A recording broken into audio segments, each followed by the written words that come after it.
Afternoon or morning to you, as the case may be. I hope that you and your families are safe and healthy as this pandemic wears on. My name is John Schaefer, and as the CEO of AAM, it is my pleasure to welcome you to the fourth event in our summer webinar series. Today, we're honored to be joined by Scott Rasmussen, a well-known pollster and author who has been featured in probably every major newspaper and TV network, and with his father launched ESPN in the late 1970s. It is my honor to introduce Scott today. Thanks, John. You know, that launching of ESPN was so long ago that it's hard to remember what the world was like before it. In fact, a lot of people have a hard time because they don't know, they never knew a world before ESPN. For me, I remember a time when there was only one college football game on a weekend. There was no March Madness, and there was only one college basketball game played nationally. And a lot of major league teams couldn't get on the air either. And in that era, my father and I were working for a major league hockey team, the New England Whalers. We were trying to get them on TV, and we learned about this new technology. It doesn't sound new anymore, but it was satellite broadcasting. And what we learned was that you could send a signal all the way around the nation for less money than it used to cost to send the same signal around the state of Connecticut. We thought that was a pretty big deal, and we came up with some ideas, and eventually the one that became ESPN, we were so excited about it. We found an investment banker, and we were afraid if we told people about this idea that they would steal it from us. So we wanted to protect ourselves. Instead, we got a lesson in reality. Every broadcast company that we went to laughed us out of the room. They said this thing would never work. We ended up at Getty Oil, and ironically in their real estate and forest products division. They later changed the name to Diversified Operations. And we went into them and we said, wow, we've got this idea. It's a new technology. It's going to change the world and make you a lot of money. And oh, by the way, we need $5 million to tide us over while you evaluate it. And they said, well, we don't consider any proposals for less than $10 million. So we went back and said, we got this great idea. It's based on a new technology, going to change the world and make you a lot of money. We need $10 million to tide us over. And they gave us $5 million. So I don't know the logic that they were going through, but whatever it was, by May of 1979, a few months before ESPN went on the air, we had spent about 4.9 of the $5 million. We were looking for a $100 million commitment. And we had this meeting on the 18th floor of the Getty executive offices. And they brought us in, and we sat, my father and I sat on the inside of a boomerang-shaped table. And Getty executives were lined up all along the outside trying to intimidate us. And by the way, they did a pretty good job. And somewhere along the way, somebody asked me about the projections. I was the numbers guy, and they were asking about my projections for revenue in 1988. Now, again, to give you a sense of the absurdity of this was 1979. There were no 24-hour cable networks. There were no advertiser-supported networks. I didn't know what the world will be like 9 years in the future. But I gave a very precise and utterly worthless answer. I said there's 12 million cable households in the country. If this grows at that rate and this percentage of that number takes satellite programming and this percentage of that percentage takes our shows, and we get this audience share during these day parts. And, you know, I just went through all the numbers. I said, it's obvious. And at that point, Sid Peterson, who was the brand new CEO of Getty, sitting right across the table from me, said, you know, he doesn't know what the revenue is going to be in 1988 any more than we do. What we have to do is look at the fundamentals, look at the assumptions he's making. Will the cable industry grow? Will they pick up this satellite programming? Will people watch? And most important of all, will sponsors back programs with what we were then calling narrowcasting? Because up until that time, you know, their television budgets were all for big audiences. So that lesson for me, you know, really struck home that, oh my gosh, it wasn't about the details, it was about the fundamentals. At that point, Peterson simply said, you know, we make decisions like this in the oil industry every day. If it works, if the assumptions hold out, it'll be a big winner. If not, it's going to be a dry hole. And then they asked us to leave, and fortunately, they voted yes. Well, that's an interesting story, and certainly creates a natural segue for your current job in polling and in data. How does your experience at ESPN in those days, which you learned, translate into how you view polling and interpret data today? The first thing that I learned was, again, to focus on the fundamentals. It's easy and it's fun to get caught up in all the distractions of a campaign. Did the Republicans have a better convention than the Democrats, or why did they pick this speaker first? And then you step back and say, hey, wait a minute. Hardly anybody in America is watching the conventions, and those that are already partisans lined up on one side or the other. The swing voters may not even know what's happening. What really drives these elections? And it's always the issues. It's always the framing of the issues that are the fundamentals. It's not the candidates. They're not in charge. So if you went back to 2004, the year that George W. Bush was running for re-election, it was the first election after 9/11. The big issue was the war on terror. And early in the summer, late spring, early summer, the president's job approval was around 47%. Over the course of the summer, people became marginally more optimistic about the war on terror, and the president's job approval rose a little bit along the way. And by election day, 51% of voters said we were winning the war on terror, 51% approved of the way the president was doing his job, and 51% voted for George W. Bush. The next time we had a president running for re-election was 2012. Now, Barack Obama was running for re-election in the first election after the financial industry meltdown, coming out of the Great Recession. So the economy was the big issue for him, but the dynamics were the same. Late spring, early summer, the president's job approval was in the 47% range. Over the course of the summer, people began to feel better about their personal finances. The president's job approval rose, and he won a majority of the vote. So going into 2020, and it's hard to remember, there was a life before the pandemic, but in early 2020, I looked at the fundamentals and said, President Trump is likely to be reelected. I probably gave him about a 60% chance. As long as the economy holds up and keeps going strong, he's likely to be reelected.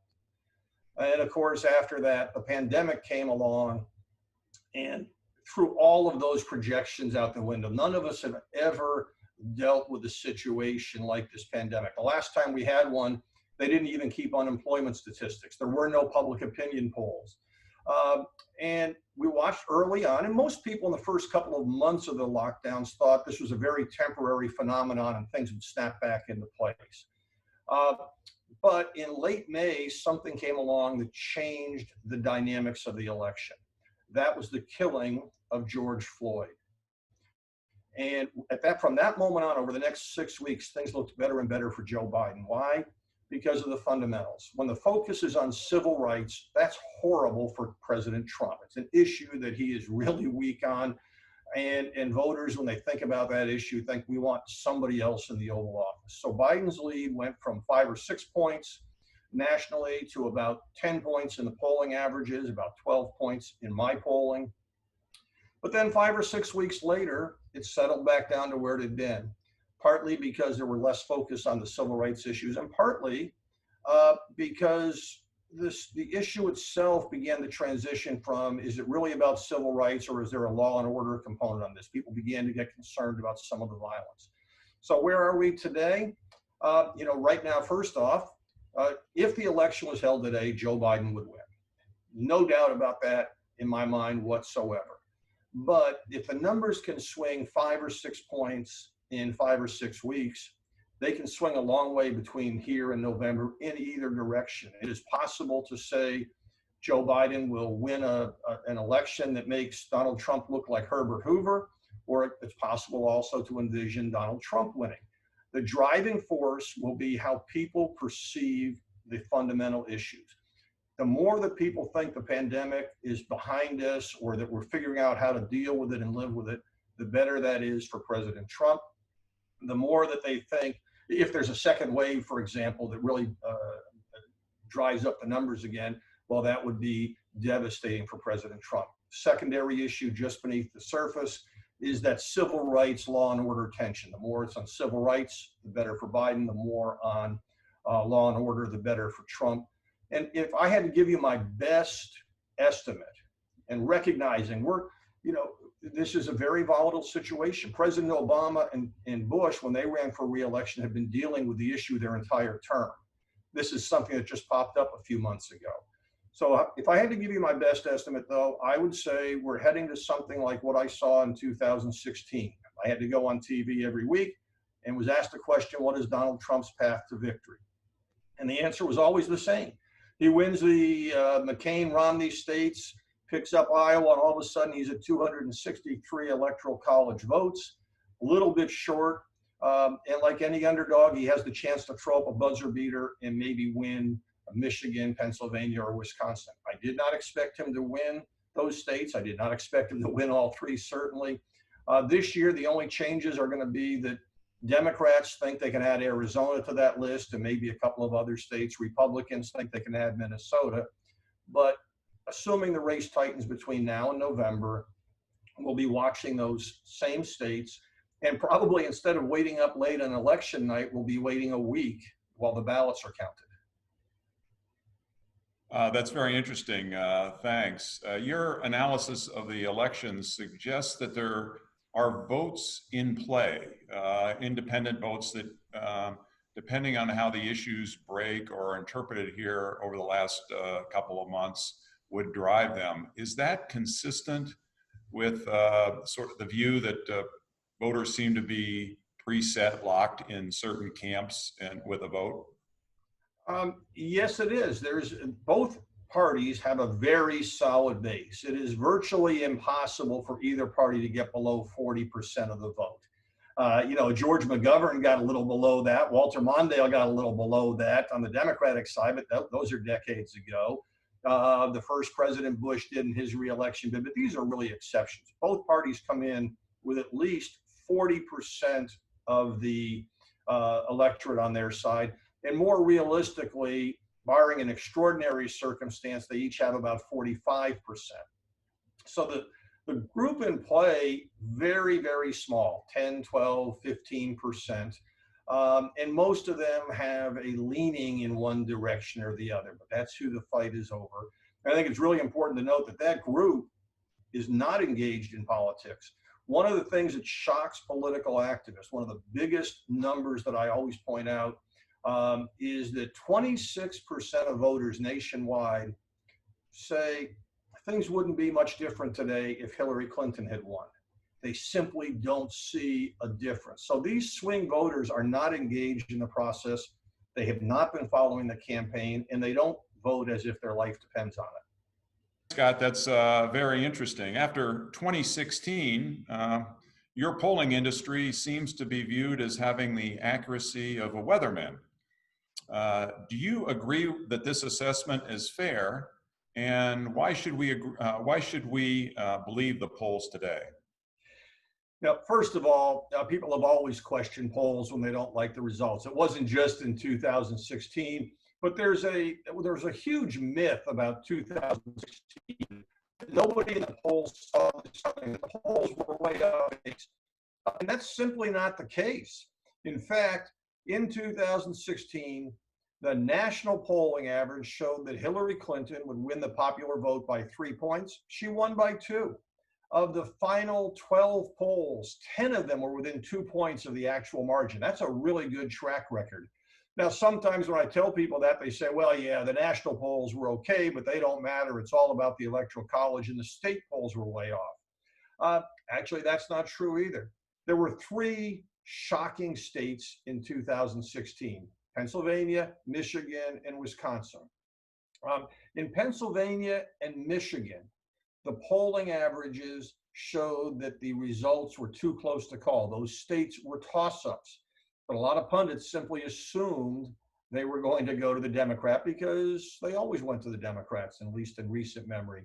But the polls not only showed they were toss-ups, but the last poll in each of those states, in Pennsylvania and Michigan, showed Donald Trump ahead.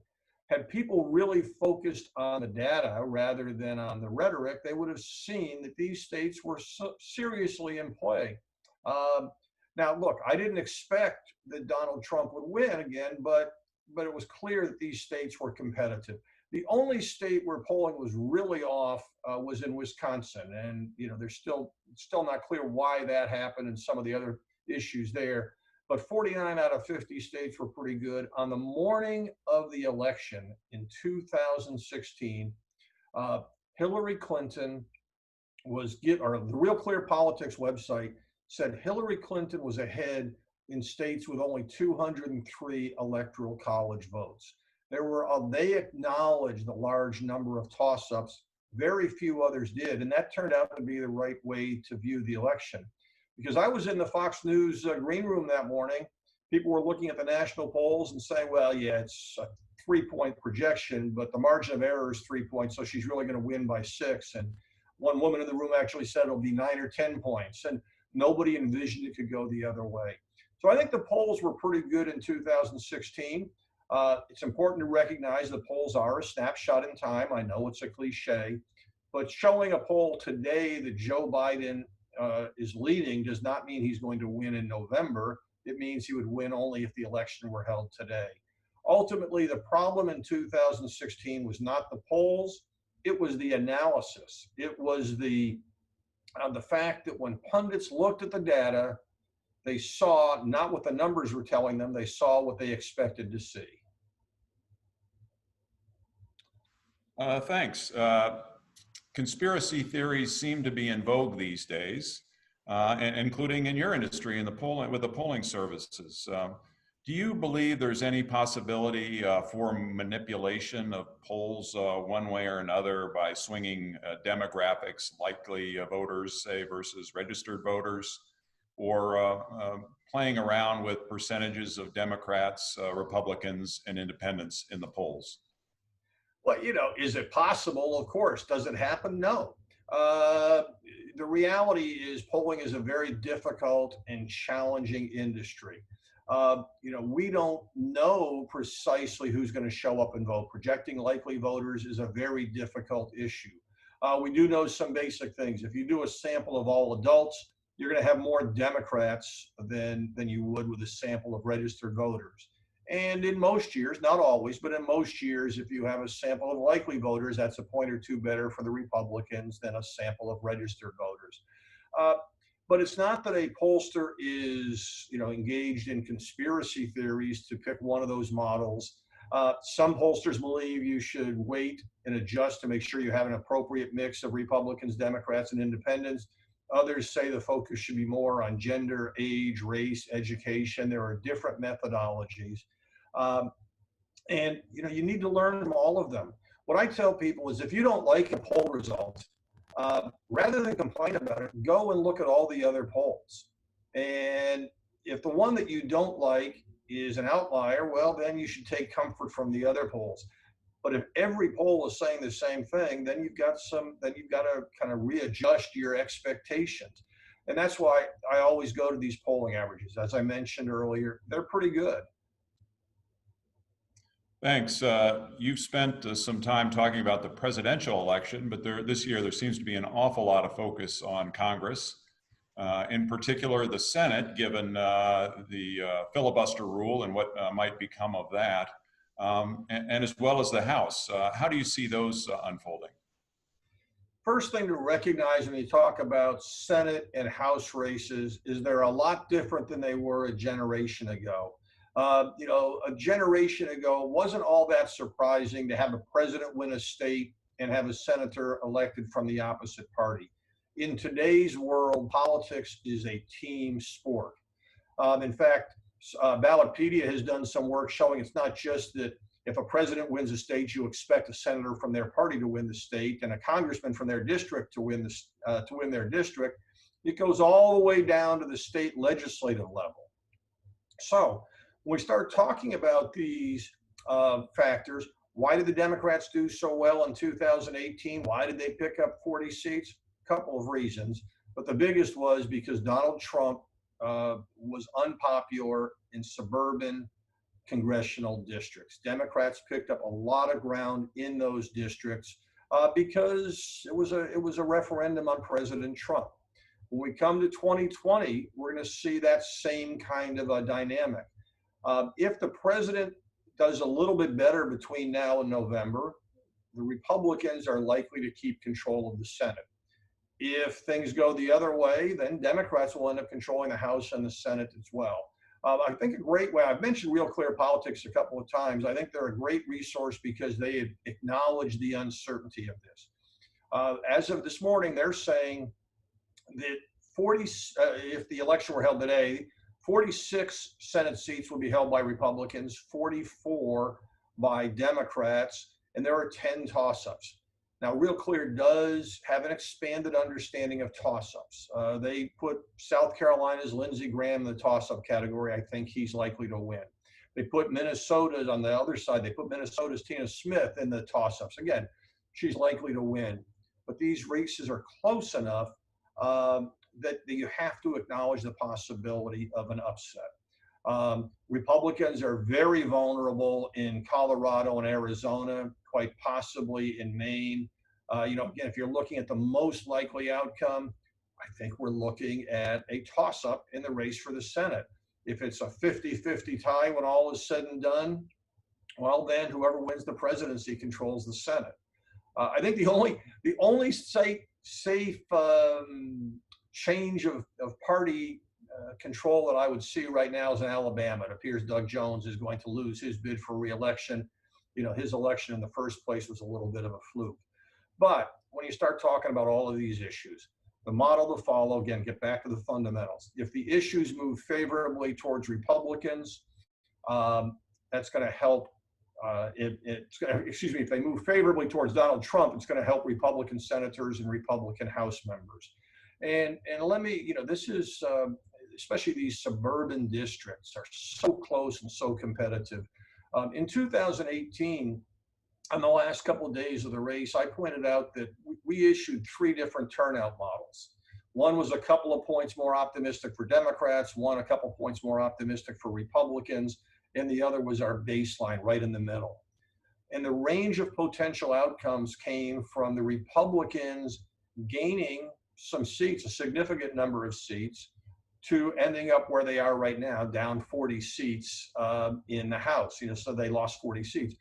We could see the same kind of dynamic. What is the turnout going to be? And in this election in particular, likely voter models are going to be all over the place. Why? Because likely voter models are based on habits and expectations that we've learned in the past. All those habits are thrown out the window in a pandemic. So we're going to have to be a little bit fluid and acknowledge, the turnout might be a little bit more one way or the other, and it could have a significant impact. What does it mean at the end of the day? Again, I think it depends on how the president is doing. If President Trump is reelected, his party will control the Senate.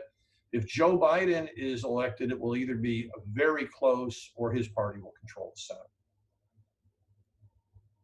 Well, you've convinced me after listening to you, and before we get into the economy, that your background is in finance, because you're a data guy, a numbers guy, and you laid that out pretty well. A scientist, if you will, but not an artist. So you may not want to go out on a limb, but as you project forward and you close and a lot of uncertainty, you care to guess or project how this will play out, or is it just too close and there's no value in doing that? It's not that it's so close that there's no value in doing it. It's that it's so volatile. Again, we haven't seen what we're going through right now is truly unprecedented. We have no models to measure it. When we talk, for example, about the pandemic as an underlying issue, early on, the Democrats established a position that they're for more lockdowns and more caution. The Republicans established a position that they're more for reopening and let's push forward despite the problems. Now, both parties made those bets. How they play out depends on what happens in the coming weeks and months. Uh, right now, the number of cases, the things here in the South appear to be declining, getting back under control. If that perception continues, if people begin to feel better about the pandemic, well, then Joe Biden's going to have an uphill fight. If we talk about close races with suburban women and the issue shifts from civil rights to law and order because people are seeing riots near them and being concerned about it, well, that will change the dynamic. So it's the volatility, not the closeness. In 2004 and 2012, I would have been quite comfortable saying at this point, unless the economy does something different, unless something bad happens in the war on terror, the president is likely to be reelected. Here's why. But this time around, no way of knowing. Good answer. From a polling perspective, let's turn to the economy. What is the sort of average person out there or likely voter? What is their perception of the economy today in the recovery? And what, if anything, do these perceptions, what implications do they have for the investment in capital markets?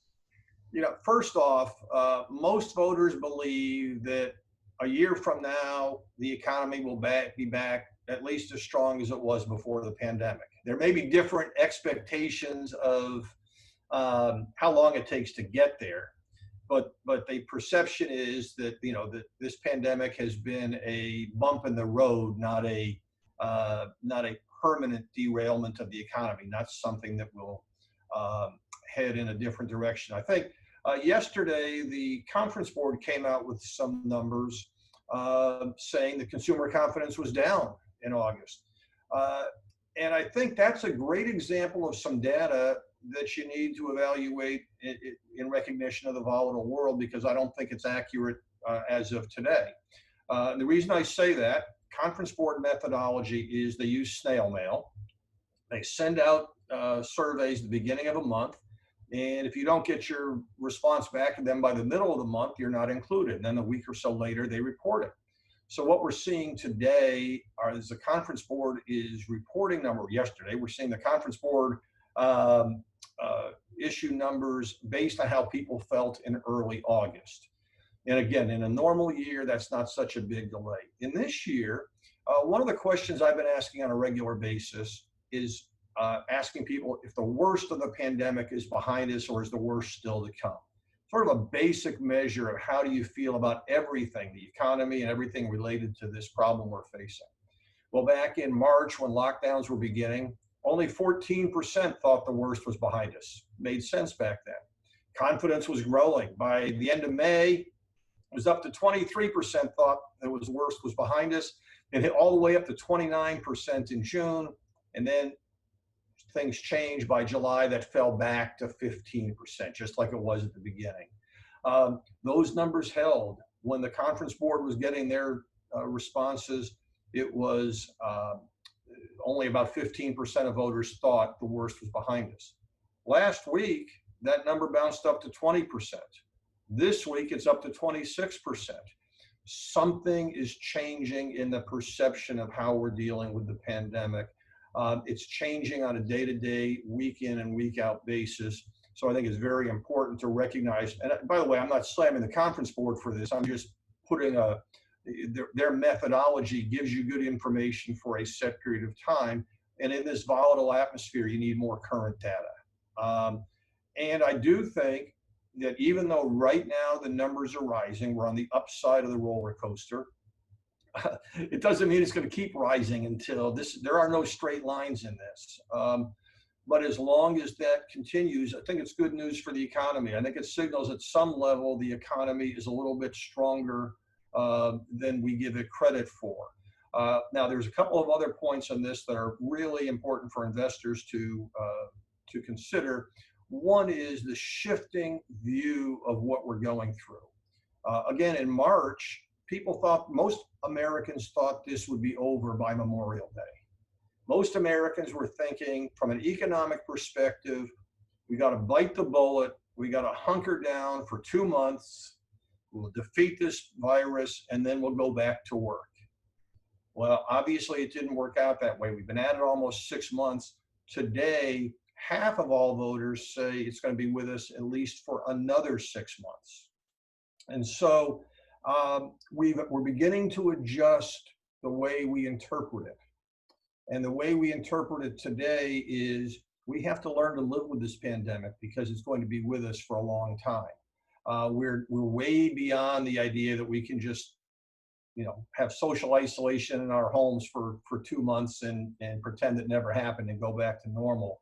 And so that's a big change that is going to affect a lot of business issues. Also within that, there's a significant division of opinion between classes of workers. Workers who are working in social isolation, people who are staying at home, doing Zoom calls and not having any interaction with customers or coworkers, are far more pessimistic than people who are out working, people who are there working in a restaurant or a bar or construction.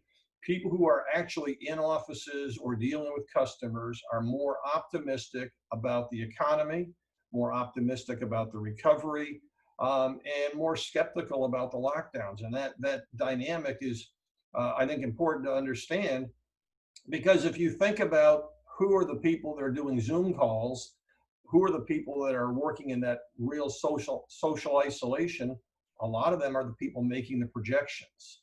A lot of them are analysts, and they're missing what's happening, what people are feeling who are out in the workforce in a different way. And the final piece of all of this, when you talk about the impact on the economy, there have been all kinds of articles written about the change we're going to see, the change because of the pandemic, or the change to the big cities. I moved out of New York City during the pandemic. Lots of people are making changes like that.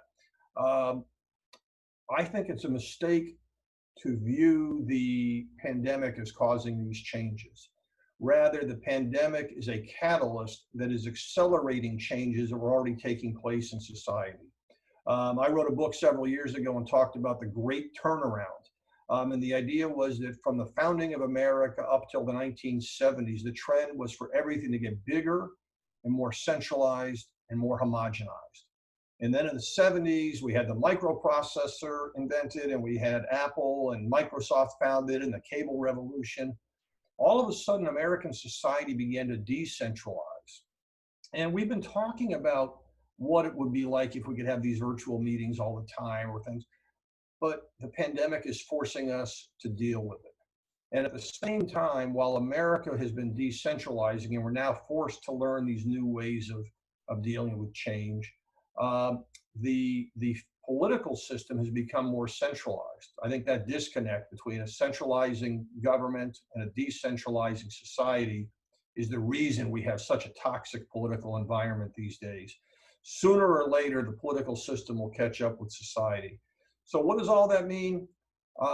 Right now, if I was trying to understand the impact of the pandemic on industries, I would take a look at the change, at the things that we've expected to change for the last decade or so. What were things that we expected would be brought about because of digital revolution technologies that are now happening faster? And then I would also say, when you're looking at that, what are the industries that are most susceptible to decentralizing change? And I think the two biggest industries that are going to be turned upside down by the post-pandemic world are healthcare and education. They will never be the same coming out of this. One reason is because televisits and all sorts of other new technologies are being forced into the healthcare world. And on education, tens of millions of parents have become homeschool teachers because they had to. I don't expect those things will stay as they are right now, but we're learning new techniques. And so I would again say anything that's been building for the last decade is going to build even faster coming out of the pandemic. And the places that were most centralized are going to be the most disrupted. Thanks, Scott. That was outstanding. Really appreciate it. Before I wrap up, I want to thank you and let all listeners know that our next webinar will be on September the 24th. and we'll be featuring Sam McGale from Musenich, who will talk about the bank loan market. So on behalf of all of the listeners, thanks again. Really enjoyed it. Much appreciated.